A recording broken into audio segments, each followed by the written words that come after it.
Hello, everyone, and thank you for joining me for another restful episode of True Scary Stories to help you fall asleep. Today, we are going to be reading a litany of many different types of true scary stories. Do you like the paranormal? Do you like stories that come from Let's Not Meet? Or do you just like a good scary story? Well, this is the place for you. So without further ado, lay back, relax, and enjoy these true scary stories.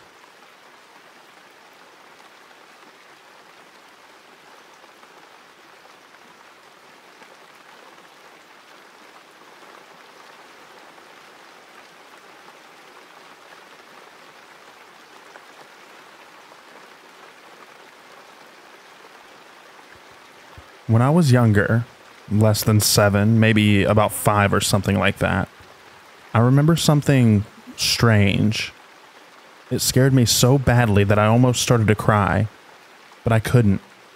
No tears, just a small, sharp gasp. I was playing in the shallow parts of the waters, not because I couldn't swim, but because I was rolling around and playing. My memory is shattered for a number of reasons, so sorry if I can't give much detail. As I was playing, I started feeling sad and almost weird, unsettling, no matter where I sat or stood. After a few minutes of tearing up, I started laughing and playing again. I don't know if what I grabbed that day had anything to do with my emotions, but considering they started acting up before the problem started, it's very possible. I say I'm not sure because I was born with a few mental health problems. But anyway, back to the story. As I was playing, I had rolled around in the same water spot twice. But the second time around was, well, like I said, if I could have cried in that moment, I would have. I remember wanting to scream, but no noises came out. What I had grabbed would make me feel weird for the rest of my life. I had first initially thought that it was a mask, but there was grass and skin. It felt hard like bone. My fingers had landed in the eye holes. It was gross. When I moved my arm up, it came with it. Thinking about it now, it looked like someone carved the front of a human skull, then flattened that into a sick mask.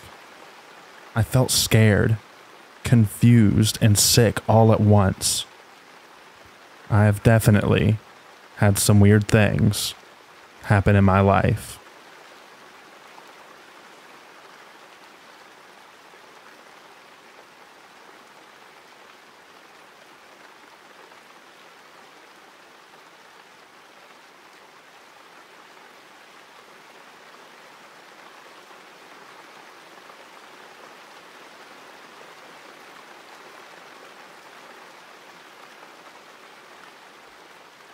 Country lanes in the UK are pretty narrow and have lots of blind bends. I was driving down a lane and there was a cyclist in front of me, in the middle of the road, not wearing a helmet, and heading towards a completely blind bend. I suddenly thought, if a car swings around that bend, they're going to smash into the cyclist and pin him to my car. It was like a Final Destination vision. I couldn't hear or see another car, but saw this accident so vividly in my mind. I immediately slammed on my brakes, honked my horn, and pulled over. The poor cyclist guy crapped himself and stumbled to the hedges. Mere seconds later, some idiotic teenager comes speeding out of the blind corner and missed us by inches. If we were still on the road, this guy would have plowed straight through the cyclist and into my car. I completely freaked out, to the point the cyclist came over to calm me down. I don't remember much, but I know I was saying "you were dead" over and over again. I'm not a religious person at all, but that is the closest thing I've come to believing in some kind of divine intervention.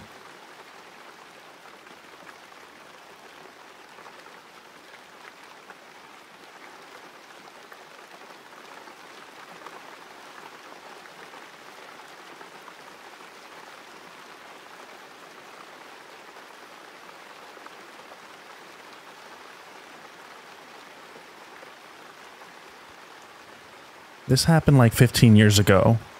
It was school holidays, and my friend, we'll call her Sarah, and I were extremely bored and just wanted to chill. This was summertime. We lived in a small town called New Braunfels, Texas. Everything kind of spread out. Anyways, it was around midnight, and we didn't know where to go, so we just decided to go to the park. It's a little big. We were there for an hour or so. Nothing unusual. Until we both saw someone or something crouched on a table.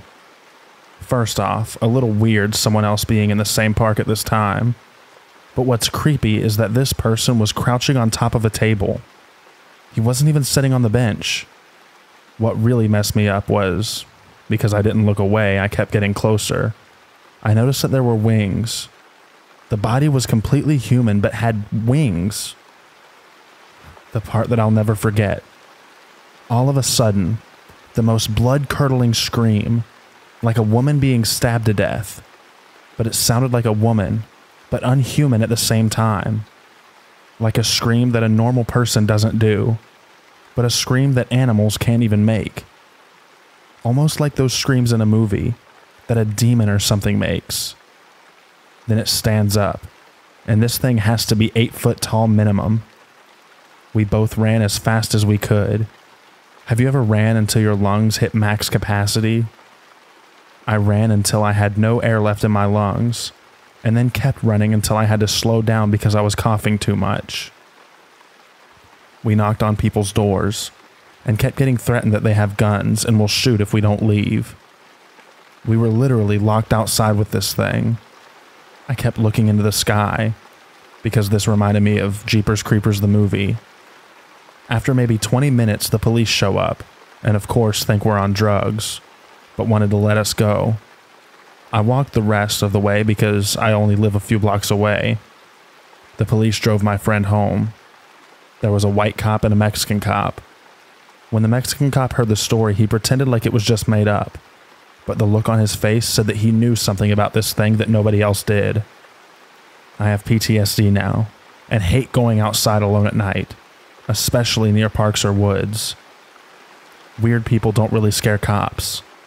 Animals don't really scare cops. But you know it was something much worse if a cop lies and can't keep a straight face because of fear. Like I said, it's a story that happened and that I remember clear as day, but a story that nobody believes.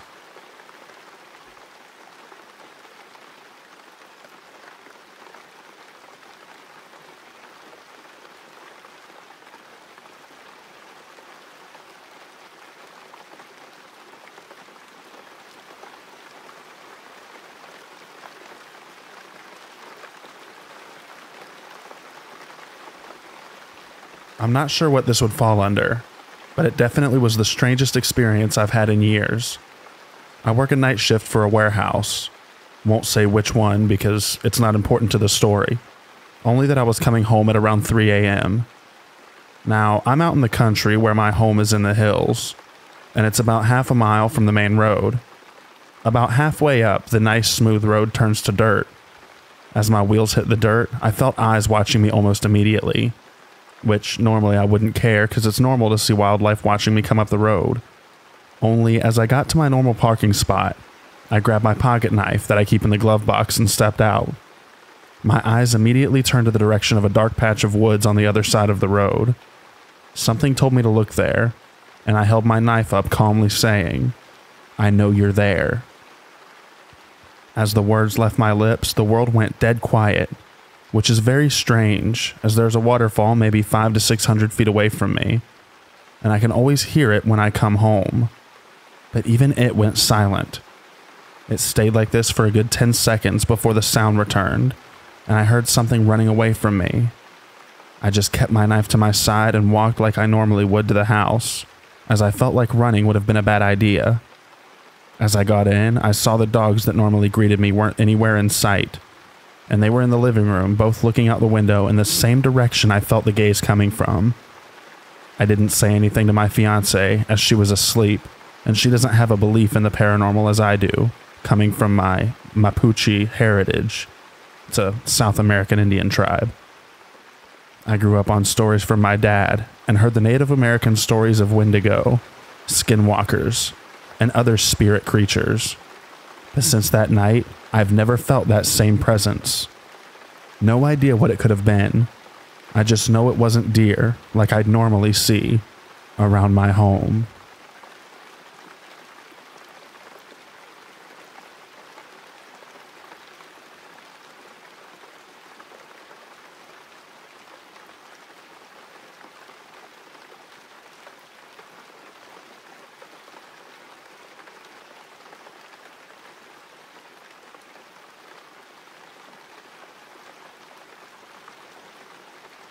Okay, so I used to live in this old house from about 7 years old to 10 years old.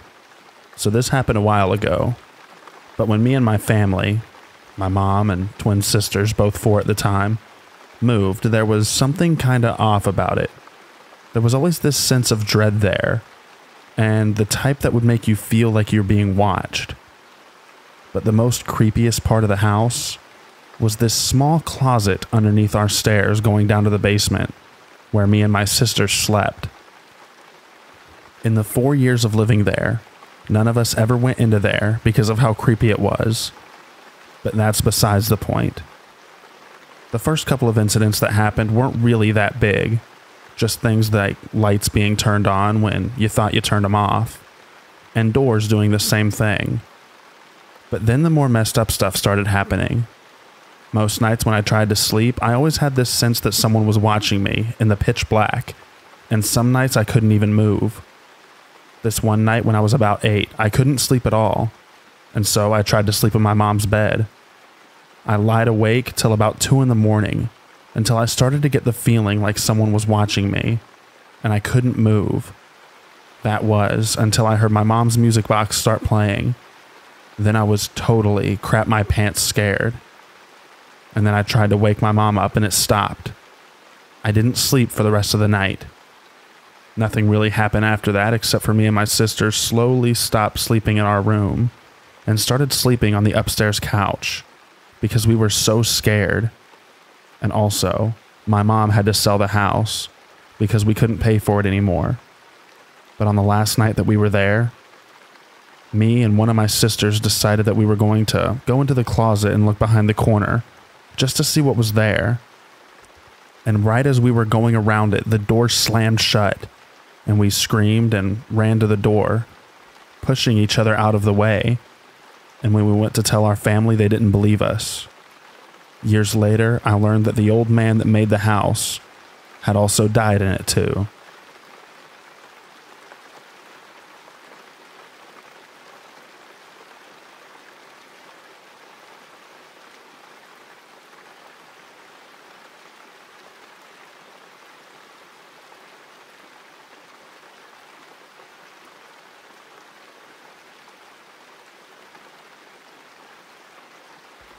For years in the area I live, there have been sightings of a monkey-like creature that is 4 foot tall and probably 300 pounds.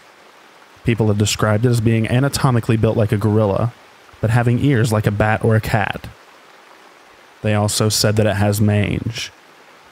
The first sighting was in 1983 at a diner in town. It was 8 p.m. and the manager was closing up the restaurant. He heard banging at the front window and went to see what was going on. Then he called the police. When the police arrived, they fired off a gun to scare it off. The creature then ran into the woods and wasn't seen again until 1991, in which the most known incident occurred. December 16th, 1991, police were called at around 7:30 a.m. I got a call from a frightened woman early morning on Monday. She told me there was some kind of monkey out here attacking people. So I went out to see, and when I got there, I saw a mangled mess of a body lying in the road. She was locked in her car safely. The body was of a 17-year-old boy who had been torn apart. His upper lip and nose was gone from his face. Both hands and feet were gone from his limbs as well. The words of Sheriff Mike Doyle of Oakland.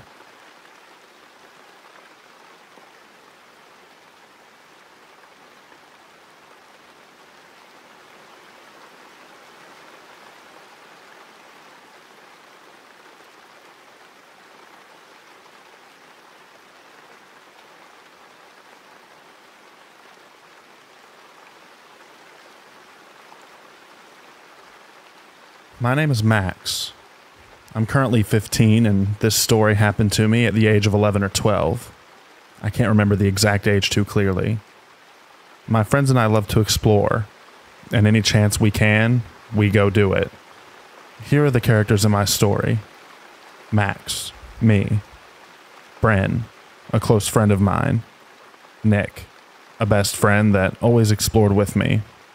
Then the vanishing girl, the antagonist of this story. I wasn't actually at my house at this time of the story.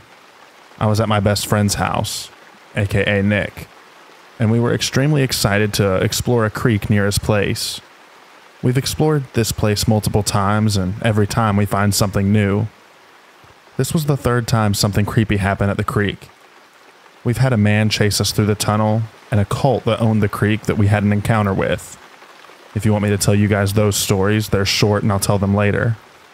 Nick and I explored this place a lot with a few other friends, but only one could tag along for this trip. This friend's name was Bren, and he was a chill kid.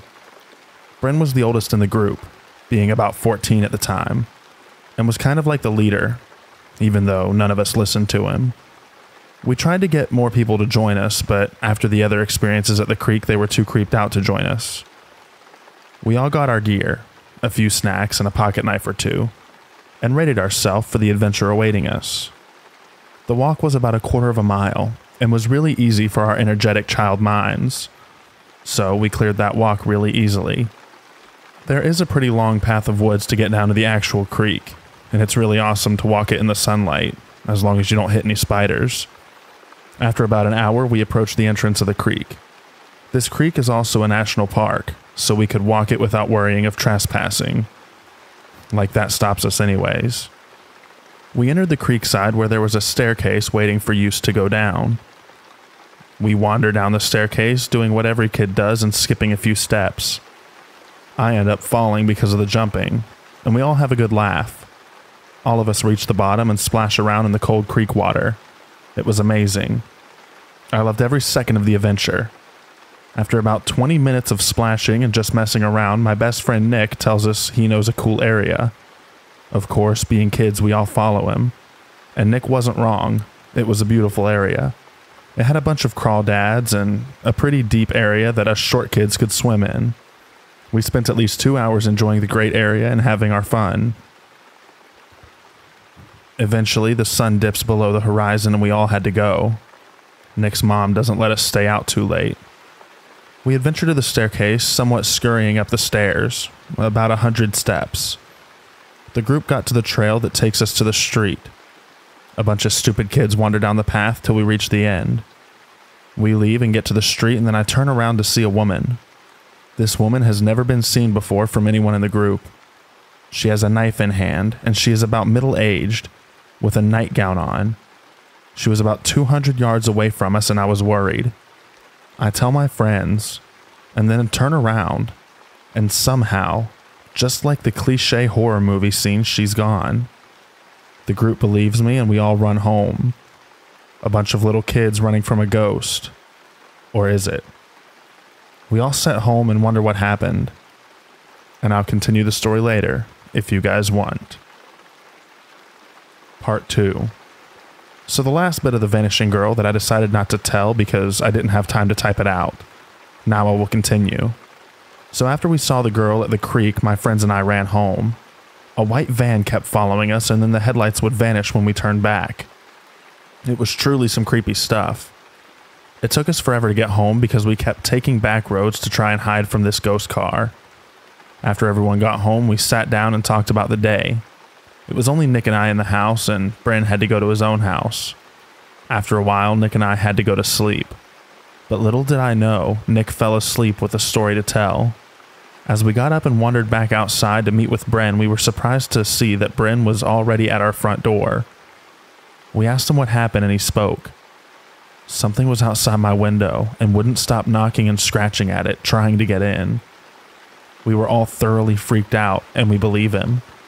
The belief faded after we looked at his window to see no visible markings. Although we didn't find any marks, I still believed him because of his utter fear that you could see on his face. After about an hour, we all sat down to speak about what happened the night earlier. Nick and Bryn both knew what I saw, but they didn't tell me till later. They spoke to me about how they saw a little girl that looked just like the one that I described in the first part of the story get hit by a white van. Kinda creepy, I know, but it gets worse. After the girl gets hit, the entire scene vanished in front of their eyes. How? I asked. No one to this day believes what we saw, but I don't need anyone to. The group knows what we saw, and we are constantly searching for the girl to get our questions answered. Thank you for reading. If you want more Creek stories or just some of my scary stories, comment down below. And I hope you all have a great day.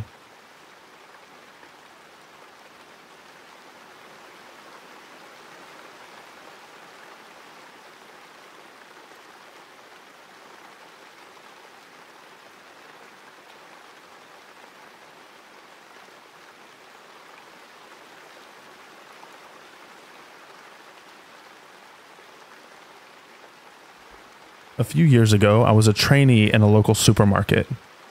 That may not be the most important point, but I guess a bit of background information is never wrong. Well, it happened that I had an early shift and needed to be at work at 6 a.m. It was late November, so it was dark when I jumped on my bike and left. Until then, everything was pretty normal. At least until I took a turn to the right. That is when I heard a scream. The weird thing is that it kind of sounded human, but also not. It wasn't a cat in a fight. I lived all my life with cats and I know how they sound when they scream, but it wasn't at all human either. A shiver went down my spine. I remember it clearly. I went faster so I could leave this place and get somewhere safe.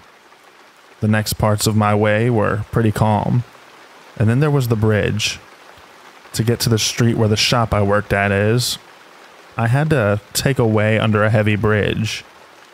It's nothing unusual and I didn't mind. But after I passed the bridge, I heard the same scream again, this time directly behind me. It felt like ice was flowing through my veins and I quickly drove off. As I looked behind me to make sure nothing is following me, and saw a strange shadow slightly formed as a human, but not fully. It's kinda hard to describe. I heard the scream 3 more times until I moved. Since then, the screams stopped. I never heard them again, but it still sends shivers down my spine whenever I think about it or when I drive to work. The way is almost the same, except for a few parts.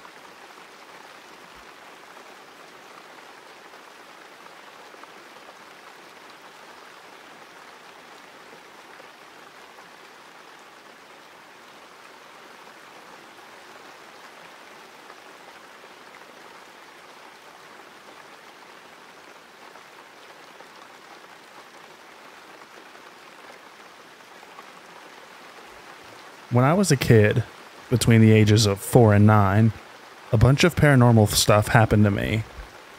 This is just one of those things. I was in 1st grade coming home from school. I was stoked for the candy cane party my teacher was going to throw at school tomorrow, where we all had to wear red and white. When I got home, I felt overwhelmingly tired. I had this strange vivid dream where I got to school late, and my teacher informed me that we all had new seats. When I got to my seat, I asked the kid next to me why he was only wearing red. He then said, "I'm wearing red and white." He pointed at his red shirt, then pointed at his face, because he was white. The following morning, my dad woke me up late, so I got to school late where my teacher informed me that we had new seats. When I got to my seat, I asked the kid next to me why he was only wearing red. He then said that I'm wearing red and white, and pointed at his red shirt, then pointed at his face.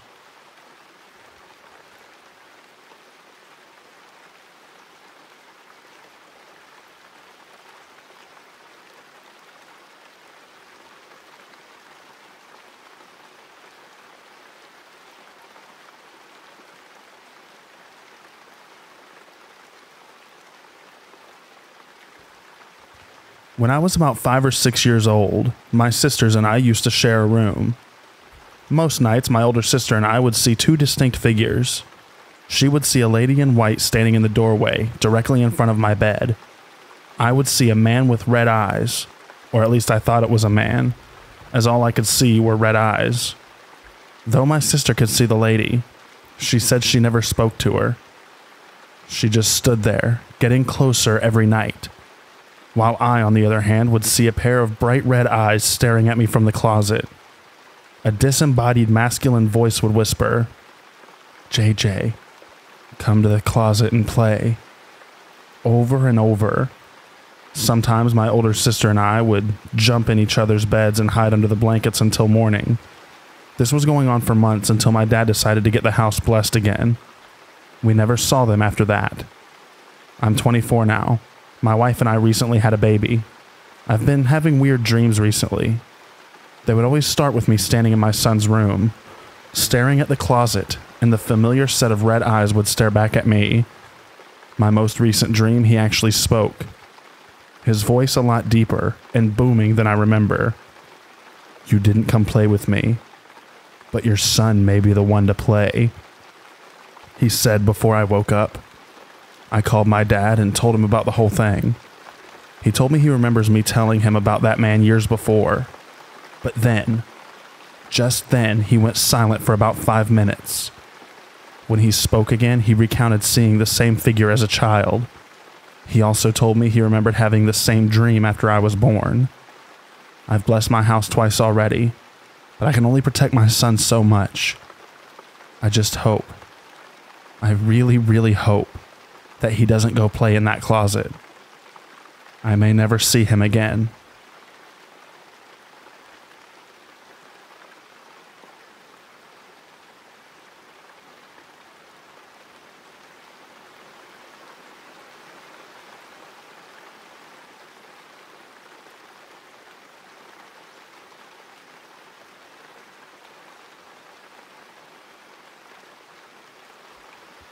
Do you know that feeling when you feel like you see something and others don't, and you have a hard time convincing others that it was real? Usually it's one or two of your overly paranormal believing friends against the world of your logical friends. I was born and raised in the Middle East. There, ghosts aren't a thing people really talk about, but we believe in jinns or demons. Not in a paranormal way, but rather in terms of religious beliefs.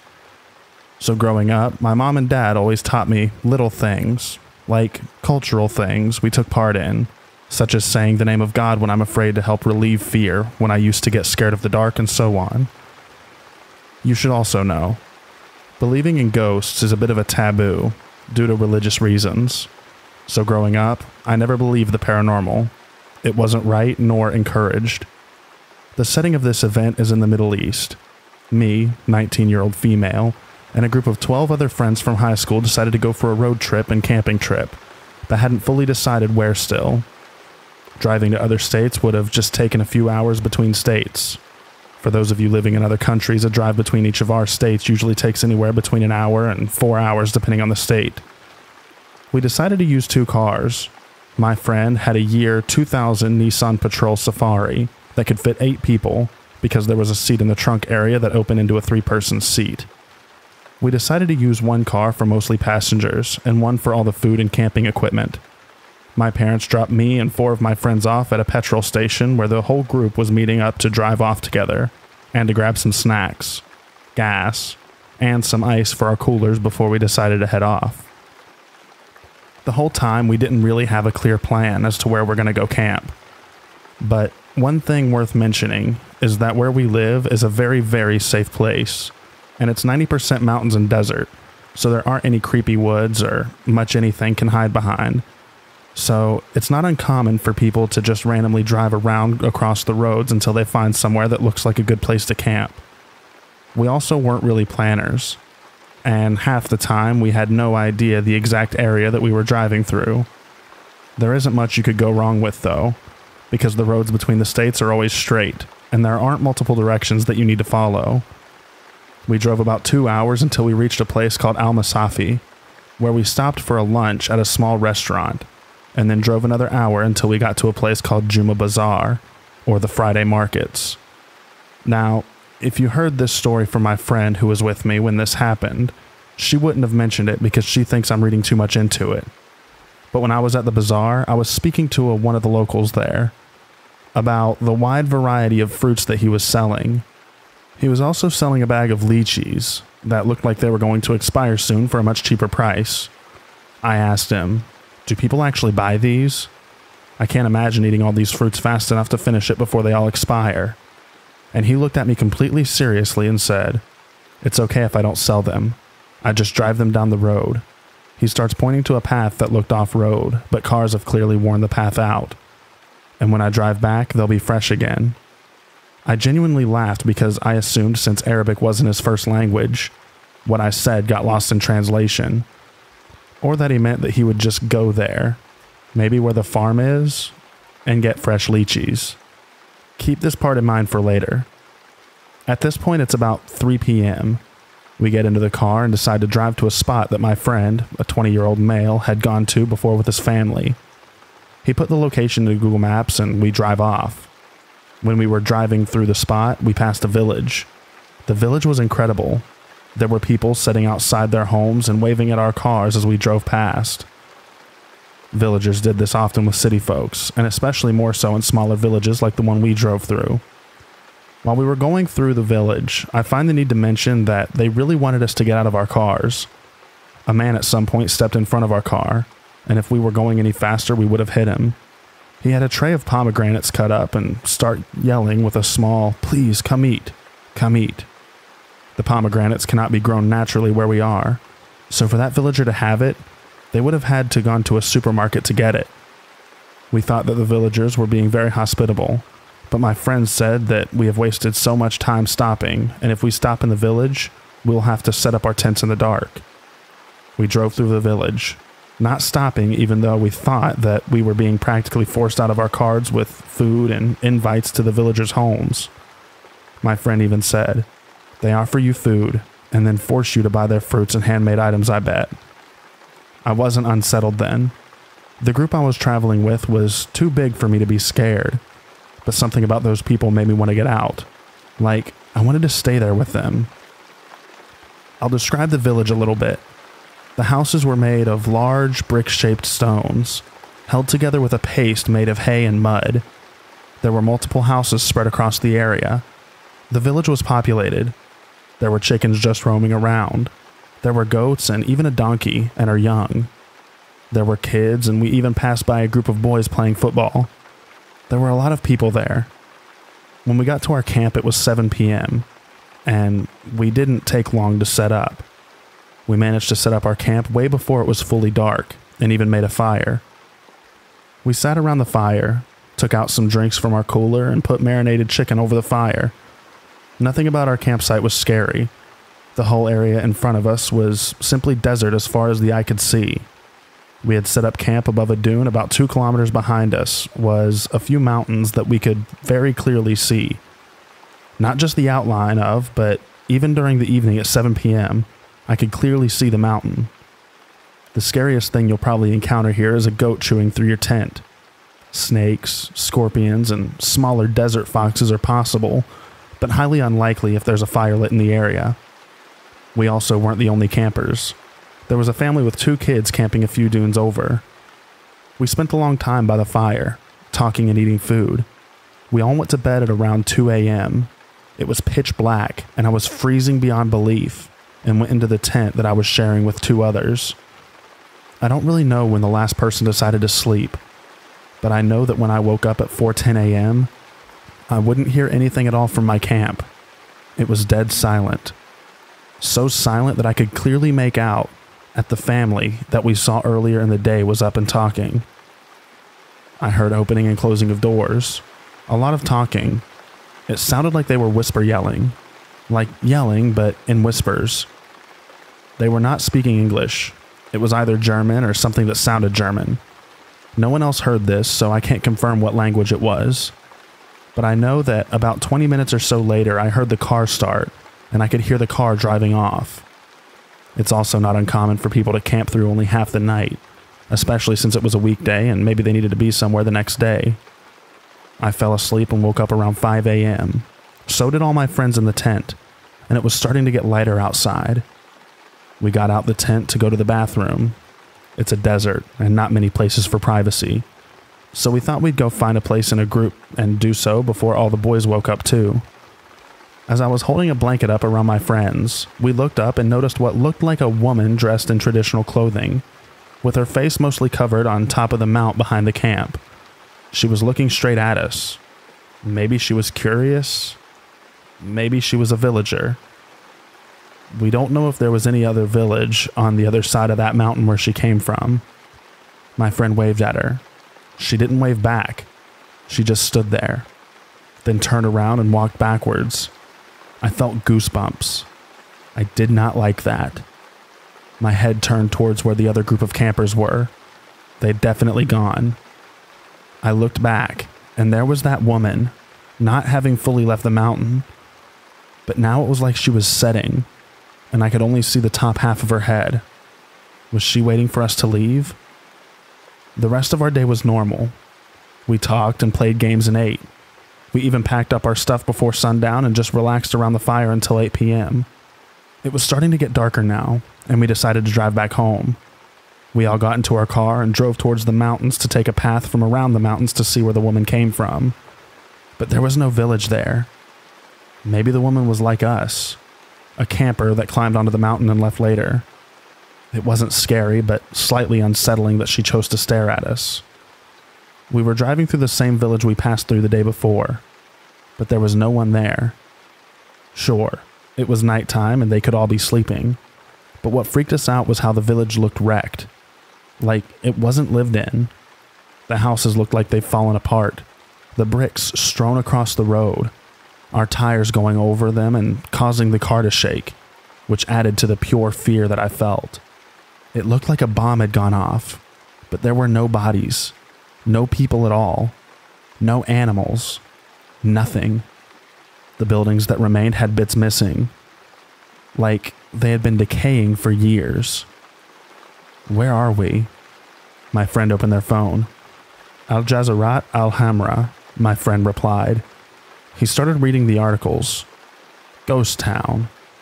What was weird was how this place was only an hour away from our city, which is weird because we haven't been driving for 4 hours. We haven't passed any of the places we had to pass. We haven't been driving for longer than 2 hours, and we're only an hour away from our city. We saw the other car. We were horrified, all of us. It was like we accelerated somehow, or drove for much longer than we thought we were driving. We drove through the city. It was like I could have literally been at the same house that I saw only a day ago, but this time, ruined, aged like they had been abandoned for years. We reached the end of the village, existing onto a proper road. Sitting in the seat at the very back, I was too scared to look back to the village, but my friend did. She started crying with a panic. There was that woman, the same one from the mountain running behind our car. The whole time we were driving through the village, we didn't see her, nor did we see anyone else. But there she was, running as though she wanted to harm us. The car went impossibly fast, both the cars, and we drove away from the village. We were terrified. I didn't sleep when I got home. I told my mom what happened, and she told me to pray, and even asked an imam, our priests, to pray for me. I moved out of the country a few months later. I didn't feel okay anymore. Every now and then I Google the place, watch videos and read articles about the village. The village was abandoned in 1968. We visited this place in 2019, in broad daylight, and there definitely were people there, but not when we passed through it again at night. Remember the story I said about the local fruit seller saying he drives through an area to make the lychees fresh? The most ridiculous thing that happened was when we unloaded the cooler to empty the water left behind by the melted ice. The ice wasn't melted. There they were, all in the ice in perfect cubes. Not melted, not frozen into a blob, but perfect into cubes as if they had never melted. None of us know what we went through that night. Most of us don't really speak to each other anymore. But if we do, we never speak of this trip.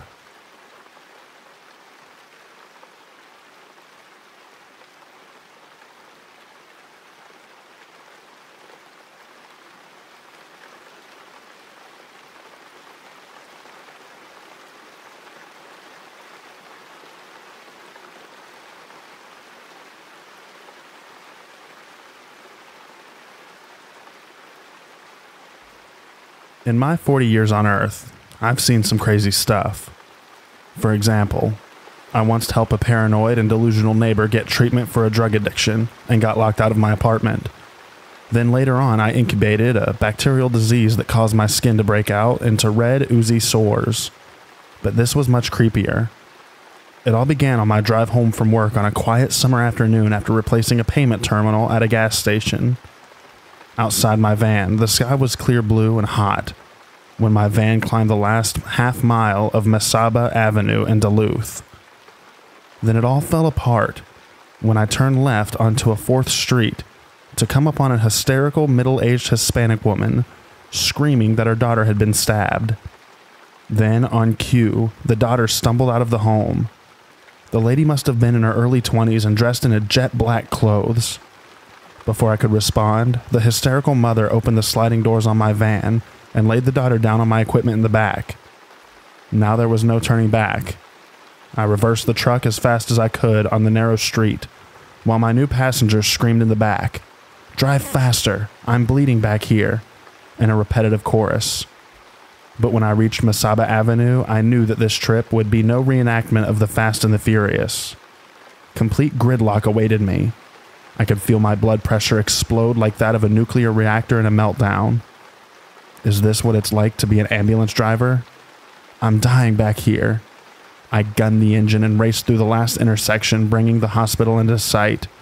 Punching the horn, I pulled into the ramp that I believed was the ER, but a locked door impeded my entry. I pressed the call button and screamed that this stabbed woman needed urgent help. The voice on the other side said that I'd have to enter the ER on the other side. I continued to plead, but in the end only screamed at the wall. I gave up and returned to the van to find the lass lying awkwardly on my equipment. They won't let us in. I lifted her over my shoulder for the last block to the ER, but instead she fell like a sack of sand.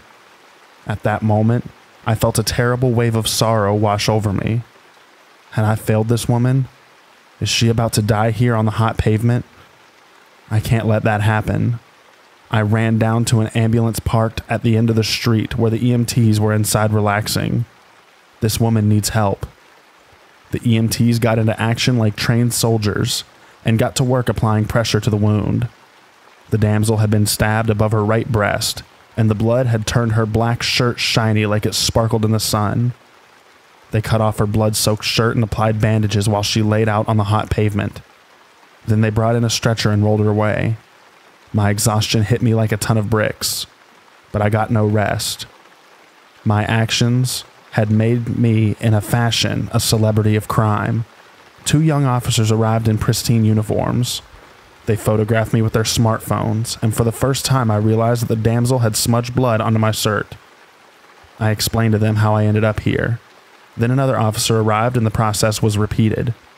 They must have considered me a suspect in the slashing of a young lady, because the officers wanted to seize my auto and uniform for evidence. When the officers were satisfied with their photographs, they escorted me into the hospital to change clothes. I looked like a gothic clown afterwards in the ridiculously tight black pants and vest. The afternoon was fading when I finally left the hospital to chill in the cooling atmosphere while the officers did their investigation. I'd become so popular that the local detective wanted a word. In the meantime, I got entertained by a parade of patients rolling into the ambulance entrance, and another officer arrived to supervise me. All that I could do was chill out until it was all over. An hour later, the detective arrived in a van marked Crime Scene Investigation. He was a balding middle-aged man that couldn't hide his exhaustion. The man was more cheery than the officers, and he complimented me on my van, still splattered in blood, like that of a mischievous child. He had a real camera for the first time, and took great care in photographing me again, in the inside of my van. Then, like a celebrity, on a press stint, I explained my recent activity before finally getting let free to drive home to find 4th Street closed by 2 cop cars. To the man that stabbed that woman that afternoon, justice is waiting for you. You won't escape what you did to her.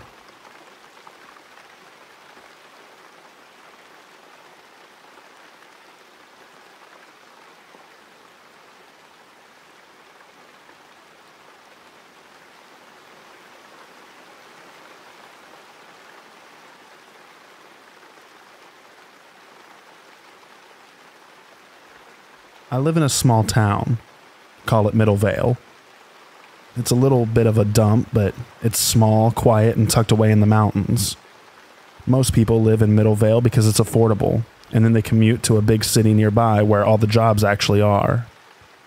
The main highway exit that leads to the city is a couple miles to the north of Middle Vale, on a road that leads north to the largest town, Westchester. Right there on the road to Westchester, next to those highway exits is the local Walmart. Early one morning, I was commuting to work and stopped by that Walmart before getting on the highway. I was going to get a box of donuts to share with the office later that morning. The parking lot for the Walmart is never more than 20% full at any one time. Middle Vale is a small town, and Westchester has its own Walmart. That morning, there were only 2 pickup trucks parked in the lot as I pulled up in my little car. I tend to park far away from whatever building I'm going into. I don't know why I do this. I guess I just like to walk. So I pulled up into a space about 50 yards away from the Walmart entrance, even though there were practically no other vehicles around me at all. As I was pulling into the parking space, I saw a person standing against the front wall of the building. It was early and the sun had not come up yet. The person was half a football field away, so I could not make them out very well. I remember seeing a small person standing over by the building. I remember looking down just long enough to make sure that my car was in park. Then I remember looking up and that person was no longer against the front of the building. She was standing just outside my passenger window. It was a young woman. She was short and had brown hair. She was standing right outside my window and kind of looking down at me. She said something to me through the glass. I'm pretty sure it was, "Can I get in your car?" My instinct was to get out of my car and get in the building where there would be other people. I did not know what this person wanted, but I knew it wasn't anything good. "Can I help you, ma'am?" I asked. But I asked this as I purposefully strode towards the building. "I need a ride to Westchester. Can I get in your car?" "Ma'am, I'm not headed that way." "Well, I need a ride to Middle Vale. Can I get in your car?" By then, I was at the entrance. This person kind of followed me and was now halfway between the Walmart entrance and my car. "I'm not headed that way either, ma'am," I said and walked in through the doors. Now, I do possess some situational awareness. If this person was frightened like they were just trying to get away from a stalker, I would have sensed that and probably asked the store manager to call the police. I did not pick up any of those vibes from this person, although she didn't really come across as a druggie or a prostitute either. She just really wanted my permission to get inside my car. I got my donuts, paid for them, and walked out. When I stepped back outside, the parking lot was completely empty, except for my car and the 2 trucks. The sun had by then come up over the hills to the east.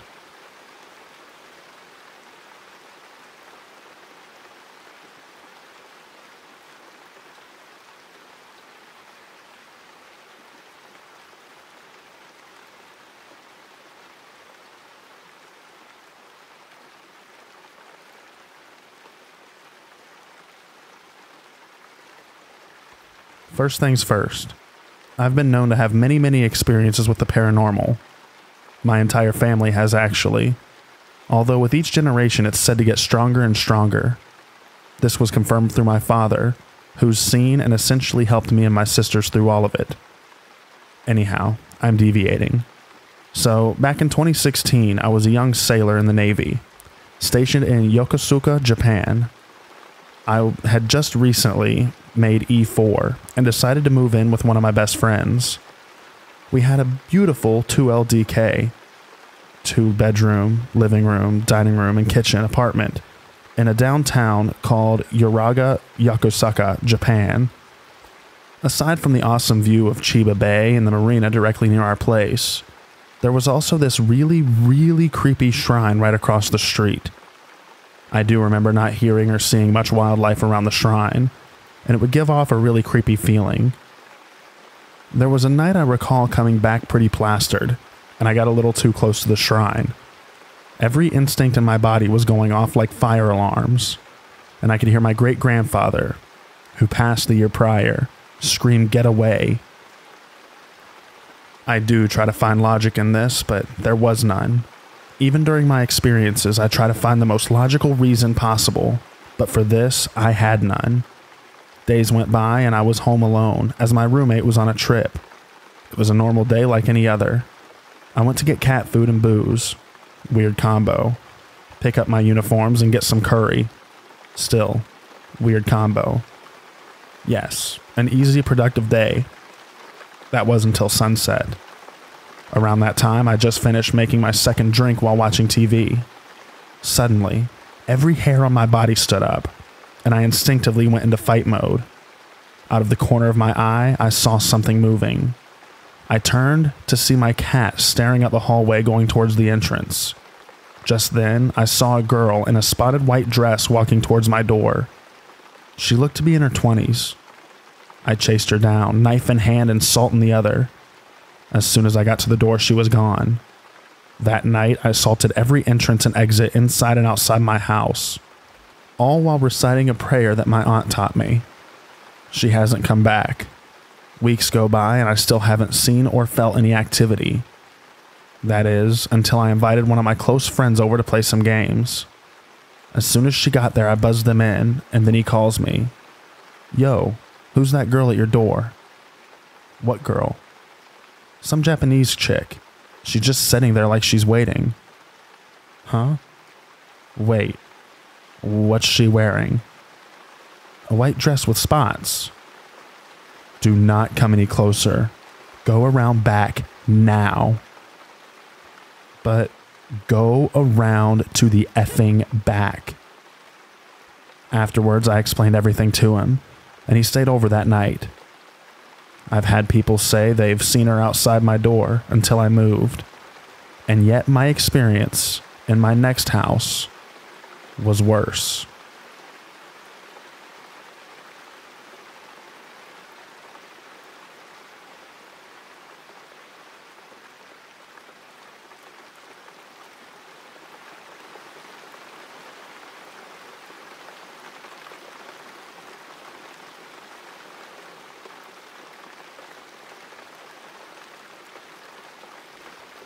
I had a ghost in my house one night. Just one night. At the time, I lived alone. Still do. Still in the same house. I was 35 and had been living in my home for about 2 or 3 years. Nothing out of the ordinary in those years. One night I was reading in bed. It was an average-sized bedroom, and my bed faced the door. Bedroom door was open. I had no pets at the time and no reason to close the bedroom door. I read most nights before bed, so I was sitting up in bed, light on, reading. But I had the creepy feeling that I was being watched. I couldn't get over it. I'd be studying the words, trying to immerse myself in the story, but I could not get over the feeling that I was being watched. I kept looking up. I peered into the main area of the house. All dark, all lights out. Nothing. No noise, no light. I locked the front and back doors just like I did every night. I live in Minneapolis, so this was not some remote, isolated town. I could not read my book. That feeling of being watched or stared at kept growing and growing. Ever watch TV with someone and they're just staring at you while you stare at the TV? You don't even need to turn to them because you can feel their eyes on you. Funny thing is, I didn't feel threatened. Not exactly. I didn't like the sensation. It was completely creeping me out, but I didn't feel like I was going to be attacked. I tried shaking it off, but I couldn't read, so I turned off the light and tried to sleep, but that just made the sensation worse. The thing watching me never felt like it was in my bedroom, always just beyond the bedroom door in the darkness of the rest of the house. After a few minutes of this intense feeling, I knew I couldn't fall asleep. I realized I had to do what I had to do. Make sure there was nobody in the house. What if this was some survival instinct and there was a person hiding in my home who I was ignoring? This was pre-cell phones, or I promise you, I would have texted a friend to come over right away. I could have called someone, I guess, but I did something more stupid. Got up. Turned on the lights in the dining room. Nobody there. Went back to bed laughing at myself for being ridiculous. Turned out the light. Immediately, the sensation was back and equally as strong. I was being watched. I tried to ignore it. I really did. Nope, not gonna happen. Got up, turned on the lights. I got my softball bat and walked the entire house. I think this is the bravest and stupidest thing that I've ever done in my entire life. I went into every room and turned on every light. I knew I wouldn't sleep if I didn't check every single closet, every person-sized cubbyhole. I went into the basement. I looked behind the basement stairs. I double-checked front and back doors. Both were locked. All windows were secured. My upstairs wasn't finished at the time. It was under renovations. But I went up there and looked in every nook and cranny. Probably an hour had passed since I started noticing this sensation, reading in bed. If someone were hiding in my house and meant me harm, I seriously doubt a chunky 35-year-old with an aluminum bat would have done much harm, so that was dumb of me. But I felt very confident that I was alone in the house. This was my mind playing tricks on me. The house was empty. I was now 100% sure. I went back to my bedroom. All the lights in my house off except the bedside light. I was still rattled, freaking out that I thought walking the house was necessary in the first place. I mean, who does that? I laughed at myself for freaking out, and I started reading again. It was back. I was being watched. It was at this point that I started to pay greater attention to the being watched feeling. Did I feel in danger? No. Did I feel an evil spirit? No, not exactly. I didn't like this feeling at all. Not one bit. But I didn't feel like it was whispering, "Kill, kill, kill," under its breath either. It also felt, and the hair is going up on my neck as I type this, intentional. It was a presence, and it wanted me to know that it was a presence. It wasn't trying to scare me, but it was trying to communicate its presence. I called out to the dark living room. "I don't want you here. Please go away." Nothing changed. I yelled out other phrases like, "I don't know what you want," and even "go into the light." I got that from the Poltergeist movie, the original one.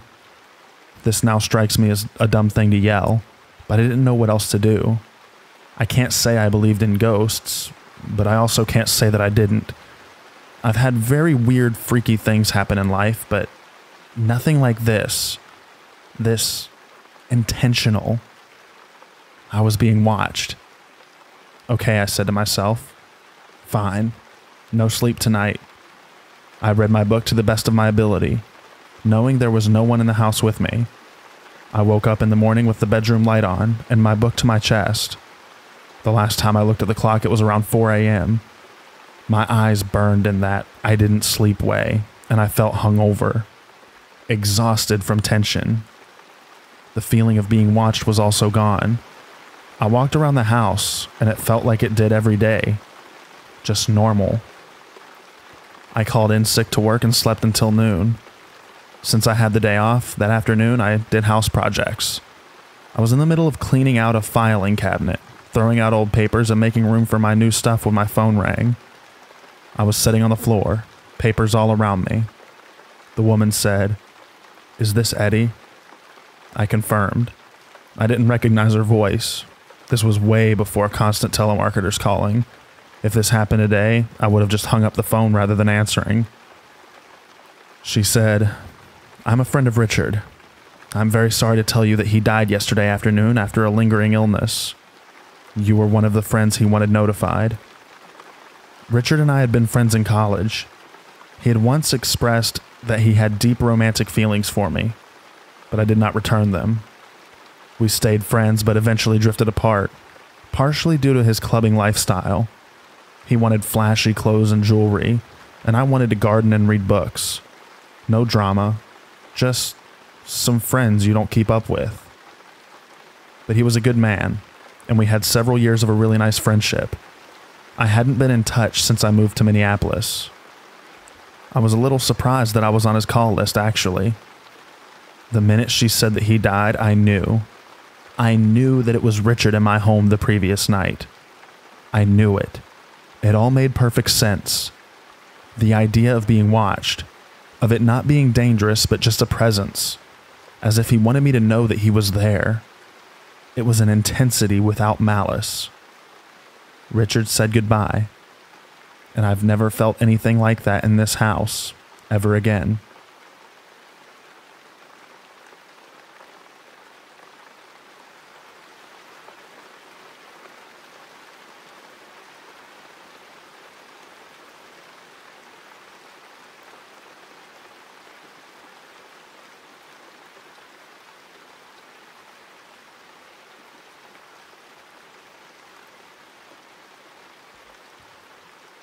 This is a true story that happened to me.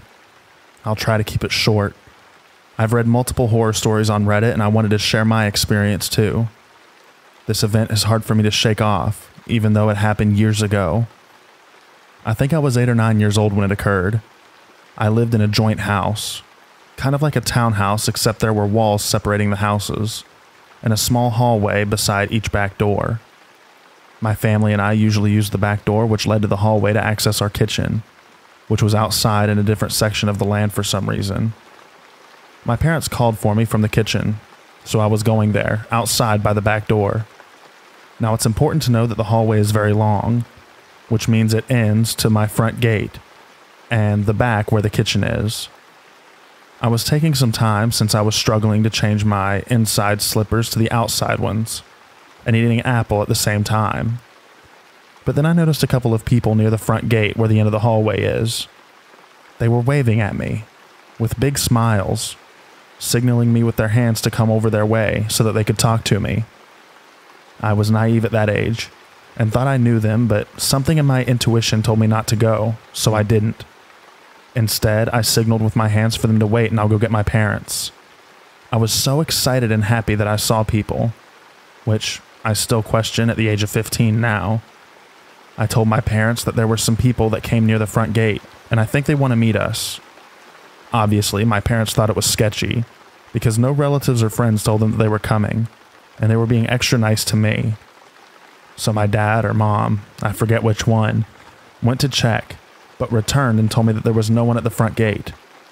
I found that weird since they were smiling at me, and I even told them to wait for me. I kept on insisting that there were people there, but I was shut down by my parents. I don't know if they were kidnappers or if it was me hallucinating. Now I am 15 years old, and till this day, I still question who were those people. I'm thinking they were kidnappers, but their faces looked familiar to me in my memory, like I've seen them before. I hope I explained it well, and I hope I didn't spook you guys too much. I've had other events happen to me that makes me think of this situation quite a bit.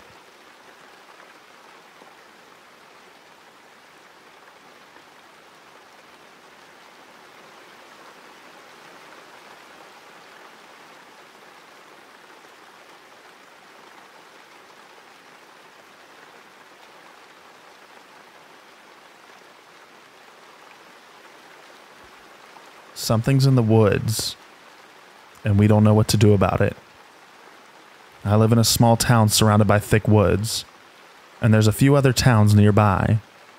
When my mother and I had first moved here, I had decided to go explore the woods. As I was walking, I found a bunch of huts made out of sticks. Then I walked to a river and heard very heavy breathing behind me. But when I turned around, nothing was there. I decided it was best to go out of there as quickly as possible.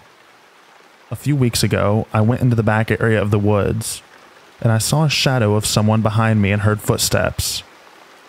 Not sure if it was an actual person, but I ran out of there, not wanting to find out.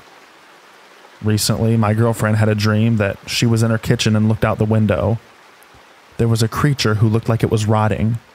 Its joints were all backwards, and it looked humanoid, and part goat according to her.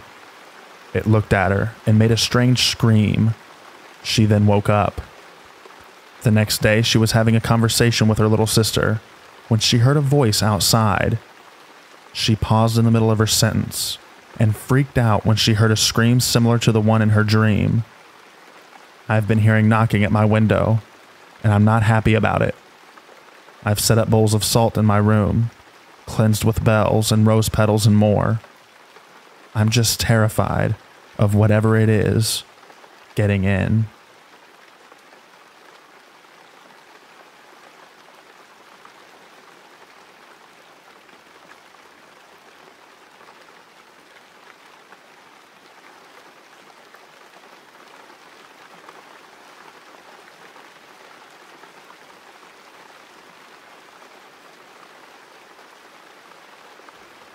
This happened to me a few years ago, and it is still one of the creepiest experiences of my life. This may seem underwhelming for some, but this is my personal paranormal experience, so here you go. My friend's dad passed away from cancer in 2010, and this was around 2013 or 2014, I think, in the fall, because trees were dead/dying. I went to the movies with my girlfriend, my friend, and my girlfriend's friend. We were dropping her off at her house, but it was a bit of a ride because she lived way back in the woods. Anyway, we're all talking about the movie we saw and laughing and jamming out to music. But I noticed my friend in the back suddenly was quiet and looking behind us. I thought it was weird but didn't say anything. We get to the house and my girlfriend had to go get something out of her friend's house. I don't remember what it was, but while the two girls were out of the car, my friend suddenly says to me, "This may sound weird, but I saw my dad in the woods, like only 10 feet or so away in the woods standing in the trees." I was blown away and said, "So is that why you were so quiet?" He just said, "Yeah, I feel really weird and just want to get home." I should probably mention at this point that he constantly said how his house was haunted and weird things always happen, but none of us ever experienced anything, so we didn't really know what to make of it. So we drop my girlfriend off and we head to his house. When you walk in, it's the family room.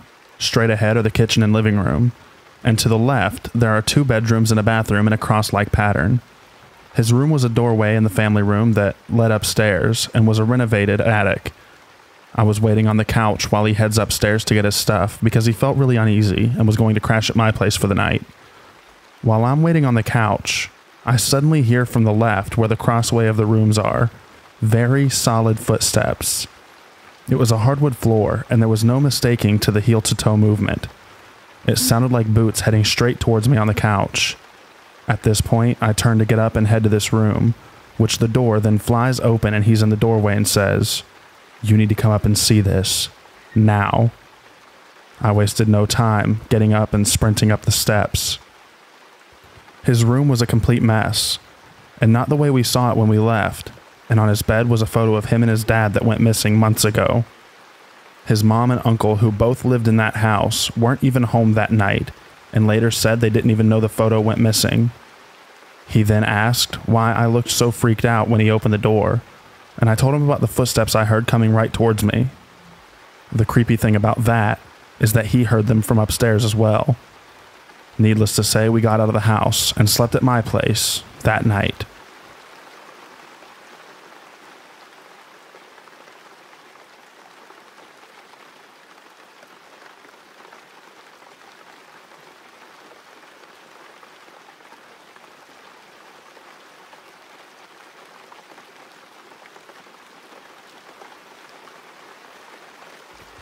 As an adult, I have fond memories of going to family reunions. All my cousins and I got a chance to run wild all over the property that my family would rent for this yearly event. It used to be a hospital in the 1930s. It had been repurposed as an event center, mostly gutted and remodeled. My aunts would decorate and line the tables with trays and pans of food. Us kids would always inhale our meal at lightning speed to be able to be excused as quickly as possible. One year stands out to me more than all the others. I was 10. I was hanging out with my younger sister, E, and my 11-year-old cousin, S, and another 12-year-old cousin, R. We decided to play hide and seek. I was it. I turned my back and leaned up against the tree. I started counting to 50, and I was a cheater. So after 30, I counted by 5s. Once I hit 50, I sprinted off, looking behind trees and bushes, running around the building. First, I found my sister. She ran with me to my next location. I checked behind a monument. There was S. He muttered a cuss word and then ran with us. We found a door at the back of the building. It was propped open by a door jamb. The door was glass and it seemed quite dark inside. We walked up to the door and I called out for our remaining cousin that was missing. We walked through the door into a dimly lit room that was empty. At the back of the room was a very old elevator. I've never seen one that old. A chill flooded over my body. Something was not right. We heard a groaning noise and the elevator started moving. The number above the door started blinking, not showing the full image of the floor it was on. We stepped even closer, assuming our foolish cousin had gotten in it. Why was it taking so long to open? I could see my sister and S were very scared. We all just kind of looked at each other, trying to be brave. As the door finally groaned open in what seemed like slow motion, our cousin, R, came running in the door from behind us. He said, "Who's that guy in the elevator?" We all screamed and ran out the door. We rushed to my grandpa and told him everything. He told us the history of the building and how that was the entrance to the old county morgue. Needless to say, we never went back there again.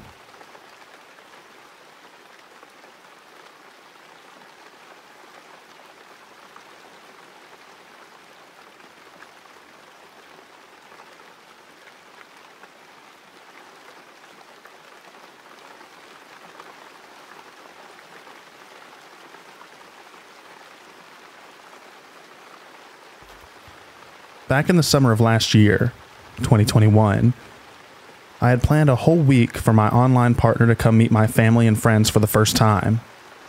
It had been a bit since we had planned this, and long story short, we had a good time. I showed them around, took them to all the sites and locations that I thought would be the most enjoyable, and it was one of the best weeks of my life. On our last couple of nights, with the vacation coming to a close, my wallet was empty, but there was still one more stop. My grandparents were fortunately able to make the best of the last couple of decades, and they were able to purchase a large plot of land with 3 cabins up in the Rockies several years back. They call it Spirit Mountain Ranch, and it spans a whole mountainside and then some. It's gorgeous up there, and I had been many times before. Before my partner had even walked off the plane, I knew that was going to be our last destination before they had to leave. The mountainside consists of a lower cabin next to a whitewater creek and follows a long twisting mountainside road that twists sharply up in elevation till you get to the next 2 cabins that lay side by side next to each other. The shrubs are usually dense, the forest lush with color, and there are several hiking trails around. This place sits a 45-minute drive away from a small town that has a population of maybe 500. It's pretty isolated, and luckily we've never needed a hospital visit while staying there. Usually this place is teeming with wildlife. Deer bound across the roads and up mountainsides. Elk graze the flat land at higher elevation. Moose tread the lower riverbanks, and wolves, coyotes, cougars, and bears prowl. The upper cabins are completely fenced in, with a high metal wire fence bound to metal bars dug in the ground, and gated at the front, so it's pretty secure.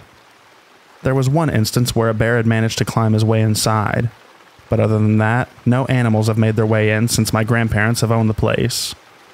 We arrived pretty late that first night. This was to be expected as we left late, and it was a 4-hour drive from home. I should preface that something felt off the entire time we were there. For the first time I can remember, there was not a single animal that we saw. Not a quail running under a bush to avoid our cars. Not a deer ducking into brush. Not a single animal in view. The forest was dead silent. Not giving this much attention, we finished unpacking when we reached the upper cabins. My partner and I took the smaller cabin while the others took the main one. Since you have to manually turn on the water and power, we were without water that first night, but we had power. Me and my partner ended up sleeping in the same bed that night, and they fell asleep quickly, next to me. I, kept awake by their snoring and lost in my own thought, was letting my mind drift. As I reminisced about the past week, the window that we had opened to let the cold air into the stuffy cabin grabbed my attention. My ears could hear the faintest shuffle of gravel beneath weight. I checked my phone. It's 1:30 a.m. I figured it must have been someone from the main cabin coming out to the cars to grab something they forgot. Then it dawned on me. Those noises weren't coming from the direction of the cars. They were coming from the right behind the cabin, where nothing but dense forest stretches up the mountainside, and are slowly making their way towards that open window. I was frozen and in denial of what I was hearing. The sliding crunch of gravel distinctly wrapping around the back of the cabin and walking right up to that open small square window. A small window screen was all that stood between me and whatever that was. It was bipedal, moving at a steady pace. Louder and louder, those footsteps almost echoed against the wooden cabin walls until they stopped, right outside of the window. My eyes locked to it, my heart racing. My fists clenched the covers as I thought about what could possibly be peering into that hole in the wall, watching us sleep. I could feel myself begin to sweat, and every fiber tense. I sat there for what felt like hours, trying to hear those footsteps again until my eyes burned. My eyes never left that window, not once, until I eventually couldn't hold them open anymore, and my vision went dark. The next morning, the haziness of my memory kept me from recalling right away. But as soon as I did, I asked my partner about it. "Did you hear those footsteps last night?" "What footsteps?" "When we went to the main cabin to eat breakfast with everyone, I asked around the table if anyone had gone out that night to check their cars. The same disbelief. Everyone said they had been so tired that they had slept soundly through the night. After not having a solid explanation, I tried to write it off as a dream. But no. I know what a dream feels like. Even a nightmare couldn't have produced the pure terror that I felt that night. The paranoia, the memory ingrained of my muscles tensing, and my fear taking over. I have never felt anything like that before. Nothing has ever happened up there before, and I haven't been since. I'm sure I will go back in the future, and when I do, I hope that I never hear or see anything like that ever again."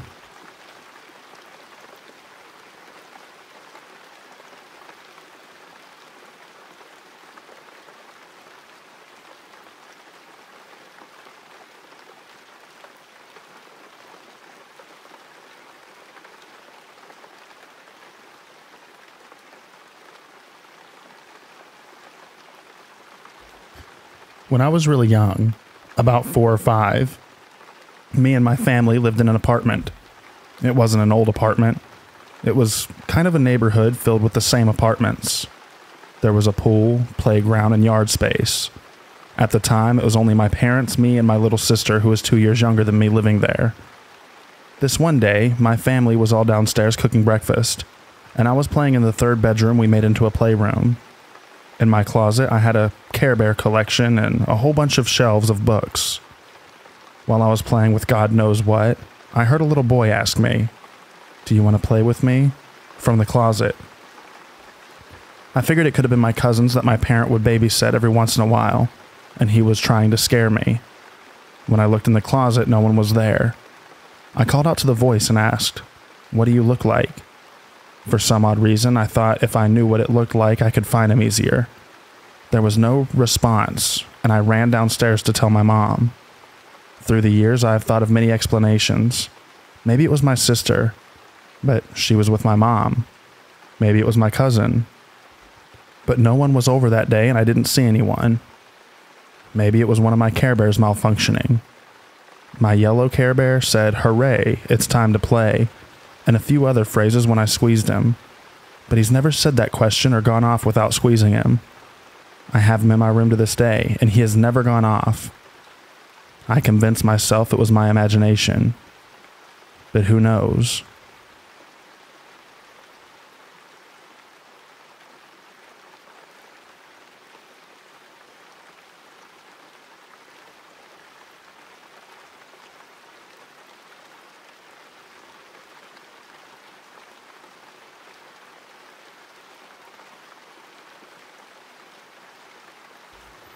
Hi, this is my story, my horror story. So my whole life I've believed in the paranormal. Not a lot, but to some extent I've always felt like there was something more to this world than what can be seen with the naked eye. It all started around 8 years back. I was 10 and home alone. My parents were out with my sister watching some theater. Nothing important. I thought I was ready to be home alone, but I had no idea what was hiding in that house. So my parents had ordered a pizza, and everything was good, but then I heard a noise upstairs. Like something was walking around. We had no pets, and there was nothing that could have made that noise. I went upstairs to look what it could be. I should say that our staircase isn't that old, but makes a lot of noise when you walk up and down, like it's gonna break or something. When I got upstairs, there was nothing to see. Everything was as it should be. I went back to the staircase and saw it. A shadow. a shadow at the bottom of the stairs. I got so scared I started crying. I didn't know what to do, but as soon as I made a noise, the shadow was gone. I cried a little more and then went down again. We had an old phone back then and it was downstairs, so I had to go down to call my parents. When I got down, I was shaking. I ran to get the phone, and as I pushed the buttons, I saw it. A black mass standing in the kitchen. Not a shadow, but this mass, or whatever it was black. All black, but in the shape of a human. A very tall human with long arms. Its arms, or the shape of them, went all the way down to the floor. When I saw it, I quickly got under our sofa and hid until my parents came home. I haven't seen it since, but ever since that day, I've felt followed or watched everywhere I go. And lately, it's gotten worse. I can't sleep. And if I'm in a dark room, I almost feel attacked by something bad. I don't feel safe anywhere. I don't want to know what it was. I just want to escape from this living hell. Part 2. In my last story, I told the story of the shadow in my house. Now that's about a week ago. And since I told that story, by the way, it was the first time I have ever told that story to anyone, and I think I really acknowledged what happened that day. But ever since I told that story, it has just gotten worse. Now I feel attacked everywhere I go. Not just in dark rooms. It doesn't matter if I'm at work or home. And I feel like there's always something behind me. I seriously don't know what to do. I'm scared all the time. Scared of being attacked for real by that thing. It's starting to feel not human. I have a friend that is extra sensitive about these sort of things. I had her visit, and the first thing she said when we walked in was if we could stay somewhere else, because she didn't feel safe at all. We went for a walk to calm down, and then went back to my house. I asked her what she felt, or if she saw something. I don't know how it works, but then she answered that she felt a dark presence. Not like if you're in a dark room, but as in there was an entity that we couldn't see but could feel. I asked if that was normal, and she said most of the time there will be some sort of entity, but this felt almost evil, not normal at all. She said that she had only felt a presence like this one time before in the woods a long time ago. Then she said something, and I have never heard her say something more horrifying. She said, "You don't belong here. This is my domain. My house." She doesn't recall ever saying this, but I know I heard it, and I know it was the entity. I don't know what I should do.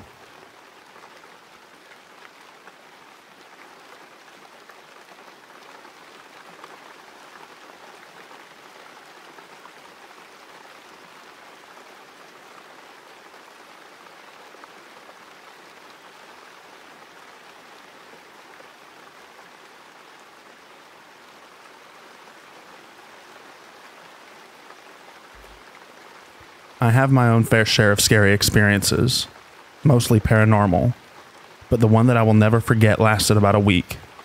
Long post ahead.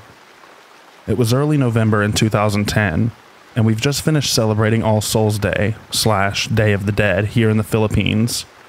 We lived in a small subdivision surrounded by kind neighbors, so we didn't really expect things to turn south that fast.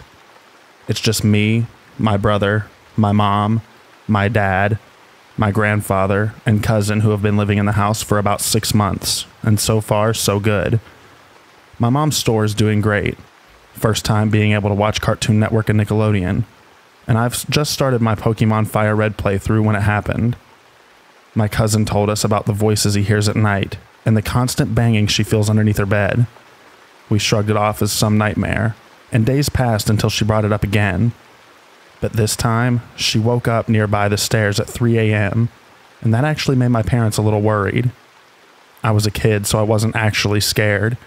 To be honest, I'm actually pretty pumped to experience my first actual paranormal activity. My brother, on the other hand, was quiet for some reason. What my cousin told us the next day actually sent shivers down my spine. She was taking a bath, and when she poured water on her back, it parted ways like someone or something was on her back. Initially, it wasn't that scary, but I was reminded of Shudder, and boy, that scared me to death when I watched it. The scene on the ladder.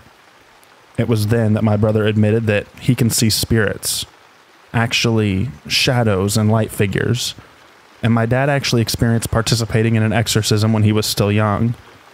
The events that proceeded to unfold are just horrifying thinking about them now that I'm older.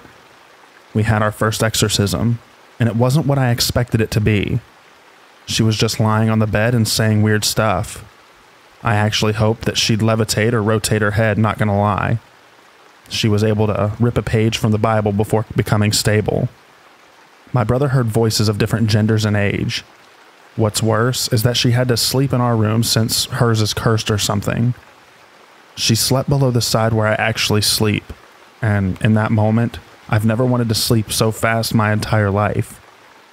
The thought of opening our eyes and she's floating above you or staring at you directly in your face. Ugh. The next day was kind of tame. My cousin was doing fine, and my grandpa just happened to see a lady in a black veil coming down from the stairs into the kitchen, which was just an extension of the house. I was outside at that time, as well as my parents and brother, so not the type of news we'd want to hear. The next day was the grand finale, good versus evil, as I watch everything unfold while eating a bowl of pancit canton noodles. It was the worst she's ever been physically, and it looked terrifying. She started doing incantations, to which my dumb 10-year-old brain responded with more made-up incantations. I did not take it seriously at all. They decided to cleanse her room, which was even harder to do because of her brother participating in the cleanse, and eventually getting possessed himself.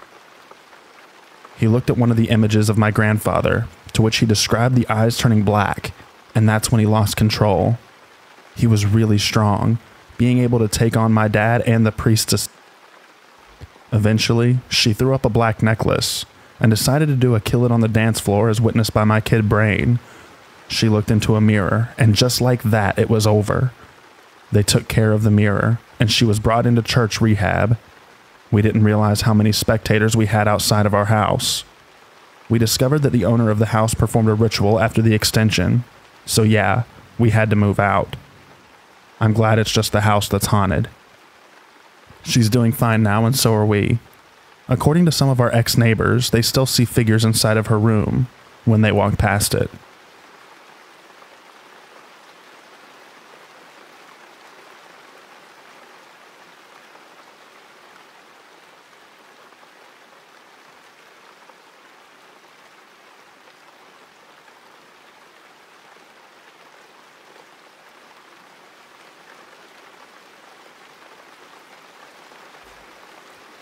I lived in my old house from about the ages of 5 to 12.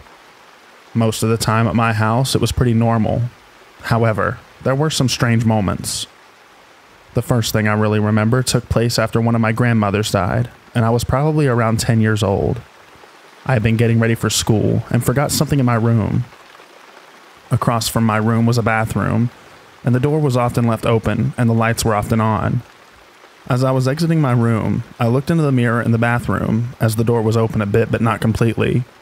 When I looked into the mirror, however, I saw a girl probably around the age of 12 or 14, with long, dark brown hair wearing a green shirt. I am blonde, as well as my mom and sister, so it wasn't one of them messing with me. My grandmother had long brown hair, and had once told me her favorite color was green though. At another point, I took part in this event where you build a small wooden car and would race it. My dad had decided to buy spray paint to decorate it, and because I was 10 or 11, he didn't let me do it, and after using it, it was put away out of my reach and in a place that I didn't know. I have an older brother as well as 2 younger siblings.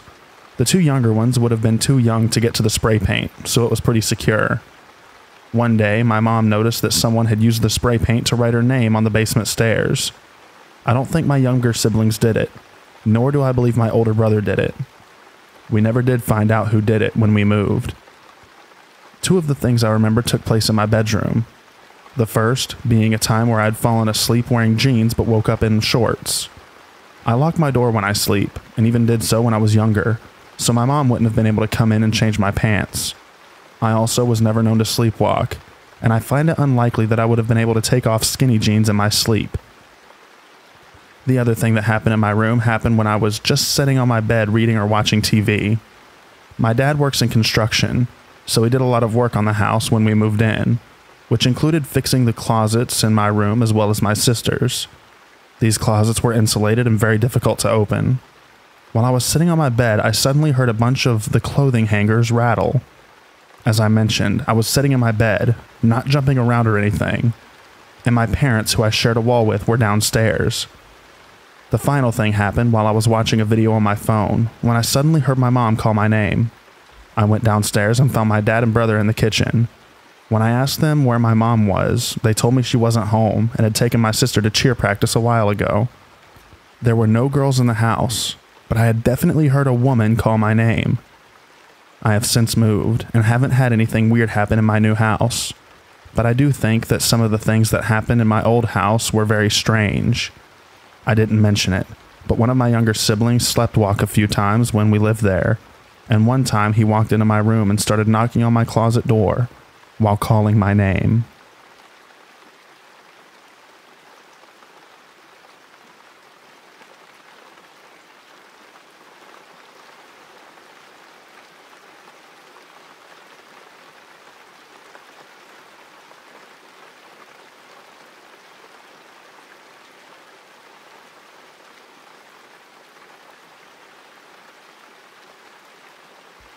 Last night, my boyfriend and I were driving home from Universal Studios in Orlando.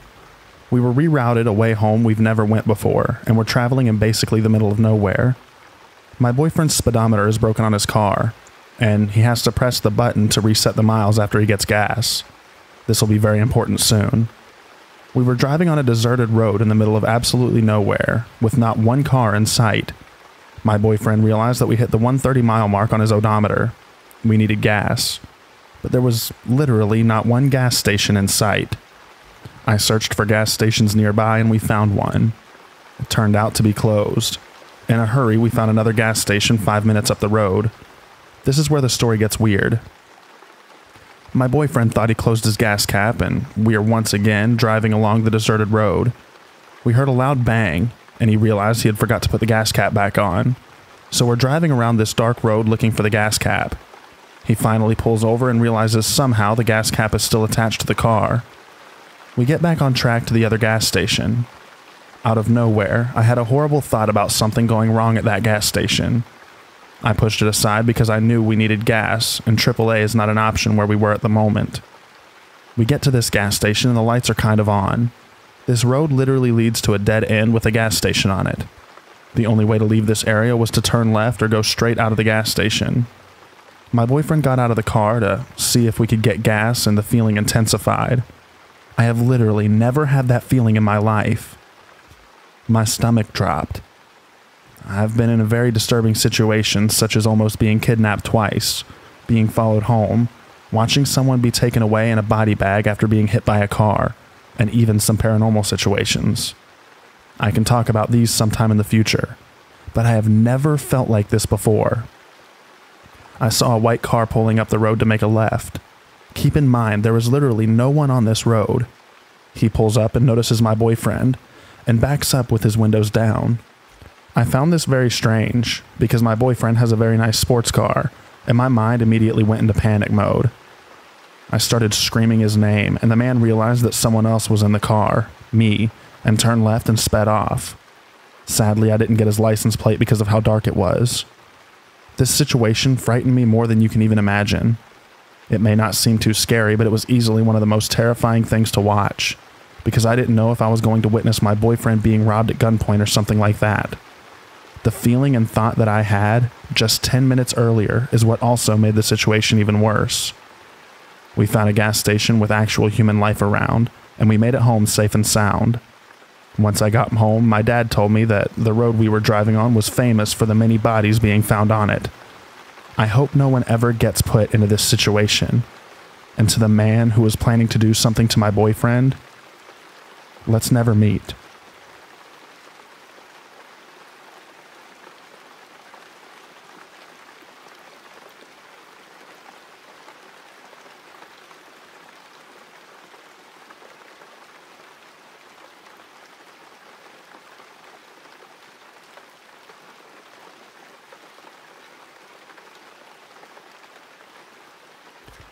So for some context, I'm a teenage male with long dark hair, and this happened maybe an hour ago when I was home alone. I saw all these videos on YouTube about Omegle horror stories and pranks. Now, I'm not particularly brave or anything, but I will do something if I'm bored. After thinking for a while, I built up the courage to go on Omegle.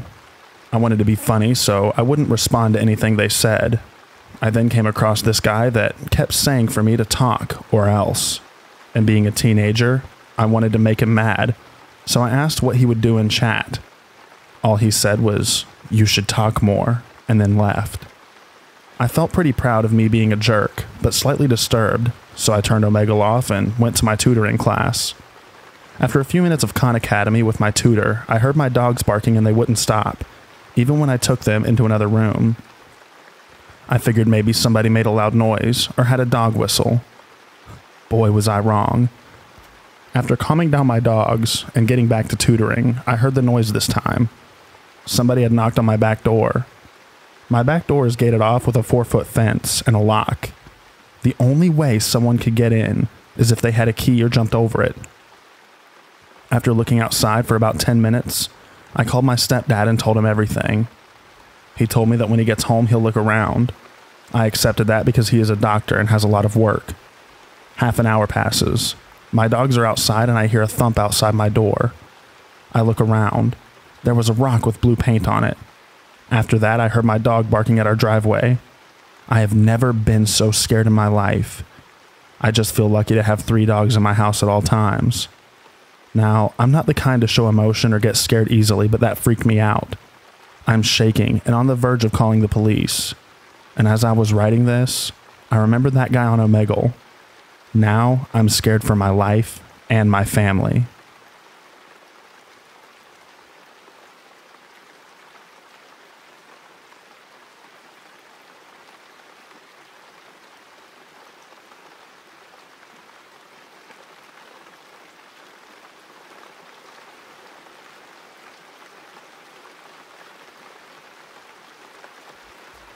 Hi.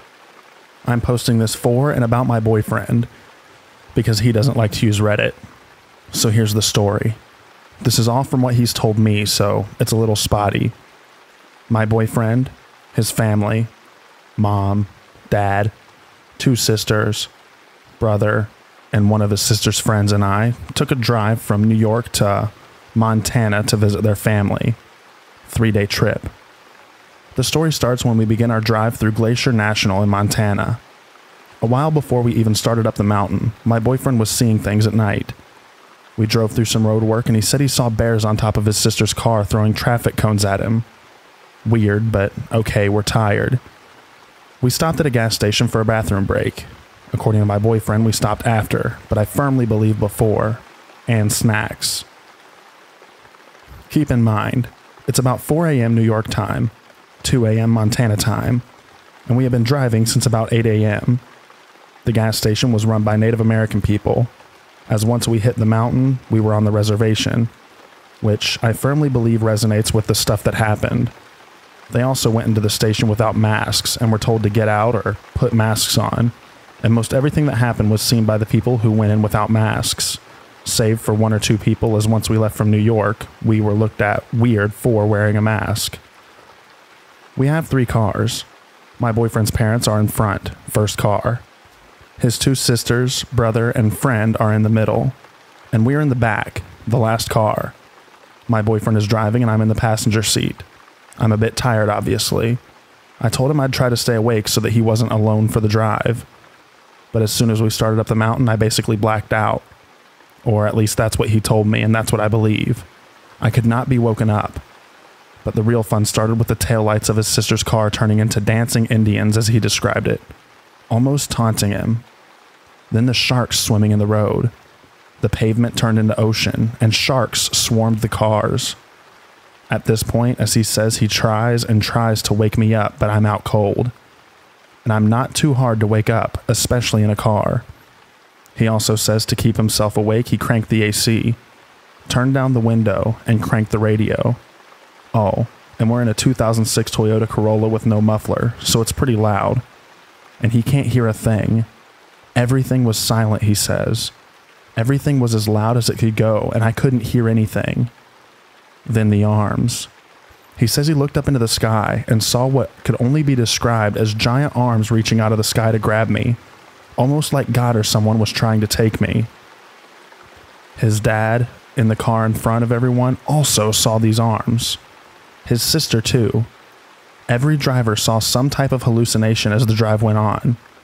Not everyone saw the same thing, but the arms. That's the one they all agreed on. His mother told us she had also seen what she described as a priest or a man standing on the side of the road watching us drive by. I'm still out cold. Until the moment we leave the park area / get off the mountain, I wake up like nothing happened. I see my boyfriend shaken up. Cigarette. Now. Please. I shakily hand him one and he burns it down. I've never seen him that scared before. I tried to shake you awake so you could see what I was seeing, but it was like you were unconscious, which I don't remember a thing. To me, I was asleep for 5 minutes, but it was more like an hour and some. He told me what he saw. I jokingly said, Wendigos, maybe skinwalkers. He shoots me a look. Don't say that. I say it was a joke, but from what he told me, I believe it was one of the two or something similar. We were on a reservation after all. When we get to his relative's house, we eventually tell them, and they just smile and say, yeah, sounds about right, or something like that. Like, what the actual F? I just want and need to know if anyone's had similar experiences with Glacier Mountain like that, or in the general area. If I remember any key bits, I'll come back and add in, or just ask, and maybe I can remember.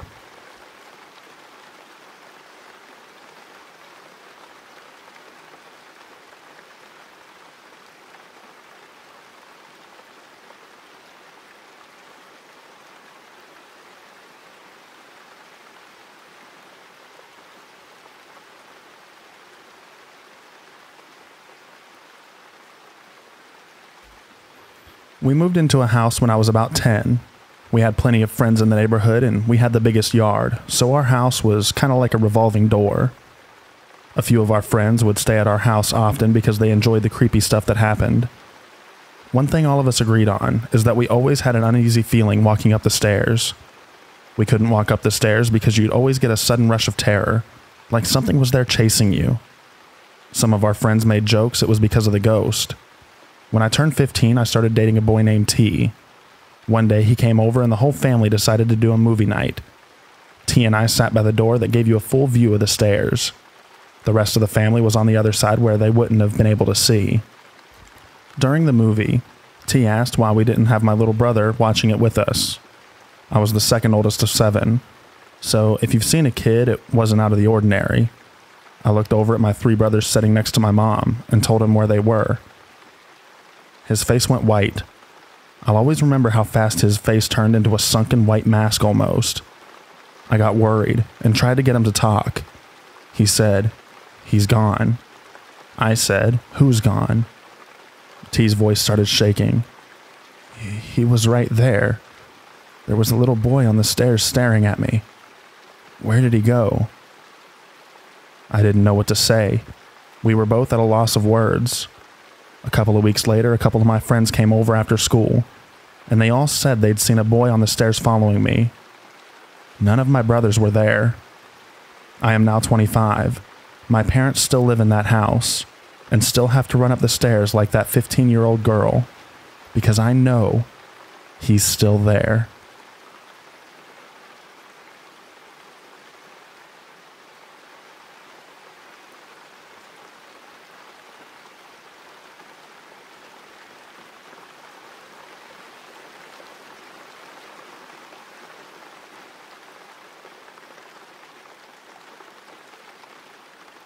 When I was about 3 or 4, my mom would usually drop me off at the babysitter's house. There was this rare occasion where she wasn't available at that time, and I had to be taken to my grandparents' house. When we pulled up, there weren't any cars in the driveway, meaning that I would be home alone. I begged and pleaded with my mom, but she left for work. I went upstairs since that was the only visible light source there, and I didn't understand how lights worked. I sat on the small couch at the hallway and waited. I didn't know how much time had passed since I sat down, but I was terrified since A, I was home alone, and B, my family loved to watch horror movies. And being young, I assumed they were real. I sat restlessly in that chair for at least an hour until I heard Freddy Krueger's song. 1, 2, Freddy's coming for you. I didn't know what was going on. My heart was hammering in my chest, and I started crying and screaming bloody murder. My throat felt raw, but if there was someone with me in that house trying to pull some prank, they didn't stop when they heard young me beginning to bawl my eyes out. The song continued. It became increasingly louder. 3, 4, better lock your doors. And I ran into my grandfather's room and hid behind the bed before moving to hide under the covers. Eventually it came to a stop. I pulled off the covers and stepped out of the bed. Nothing. But something felt wrong still. Without a second thought, I ran down the stairs, unlocked the front door, and sat out on the front porch. The sun was rising, and I waited for a few minutes until my grandma finally came home from work. She asked me why I was outside, but I can't remember exactly what I told her that day. The only thing I know is that I never told any of them about the events that happened that night. To this day, I still don't know how it all even happened, but that it did. If it was my uncle or my brother, I don't understand why they never came out to stop me, a young child, from stepping out onto the front porch of the house, or put their antics to a stop when I started screaming and crying for my mom. Both were teens at the time. Genuinely, I don't know if it was still all in my head, because if it was, young me had one hell of an imagination.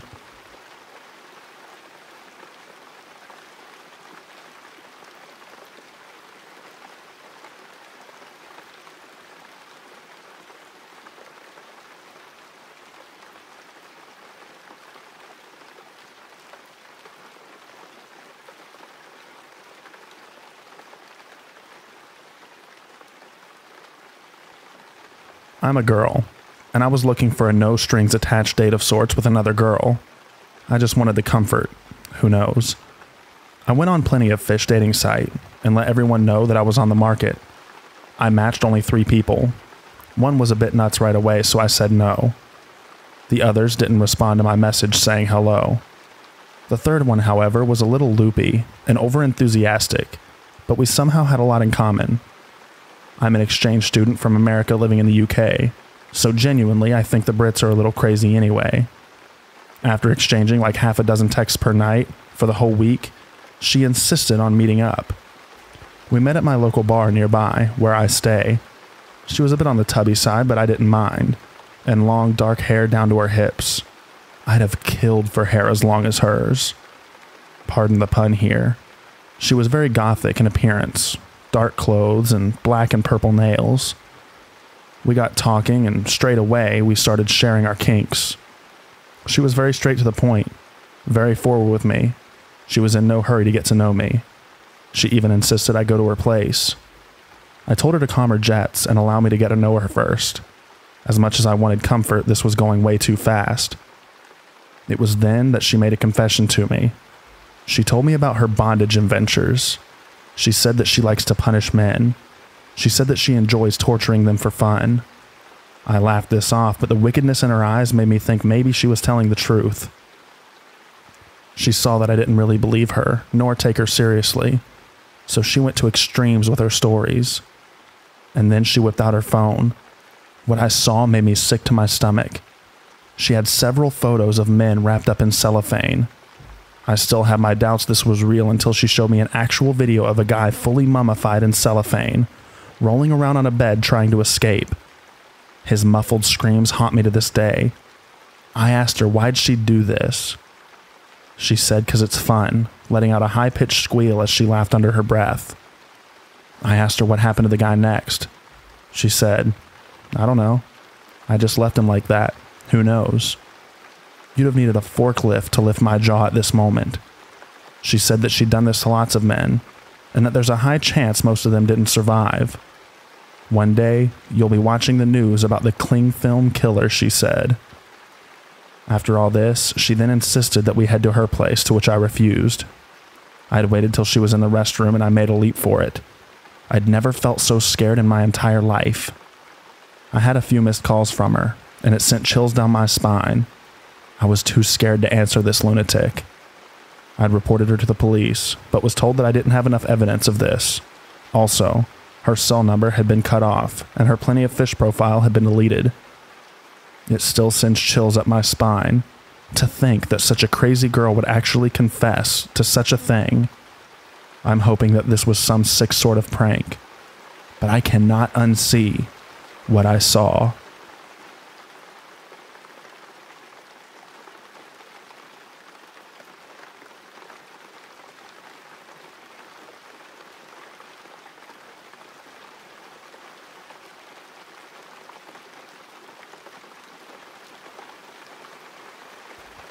I had a nightmare almost a month and a half ago. I woke up in the nightmare and just looked towards the fan as normal, except the room is much darker than it should be. The main hall behind my bedroom window has a light always turned on. Same for all the floors above and beneath me. I see something fall out of the corner of my eye in the ceiling, and I heard something fall. I go back to sleep, and then all of a sudden I somehow remember there's a demon who can split in half horizontally. I open my eyes and I see the bottom half of a body crawling along the ceiling, and I feel something grab my leg and bite. There's also a horrifying screech and scream that accompanies it. I woke up screaming. They never found out what the sound actually was, but I believe it was my mom's snore wheezing and my dad's snores mixing together, along with the AC's sound. The scariest sound that I have heard to date. The only other thing that could possibly come close to beating it would be the tornado warning signing, the one that rang during Silent Hill.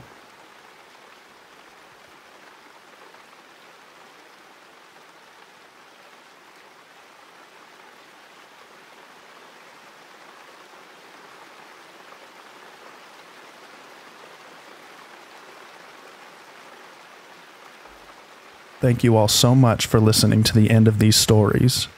I also want to give a special shout out to our channel members.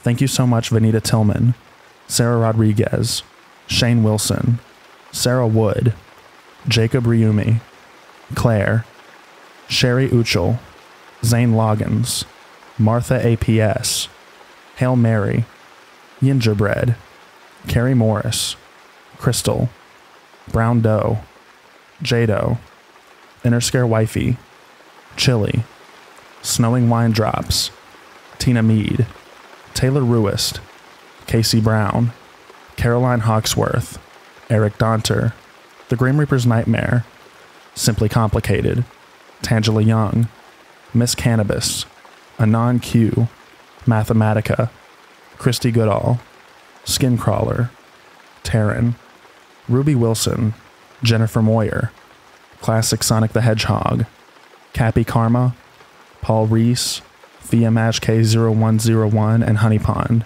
Thank you all so much for being members, and thank each and every one of you who watch my videos. I really appreciate you all. You are all amazing, and you all mean so much to me. I hope you enjoyed this video, and I hope you enjoy the extra rain at the end of it. Good night, everybody.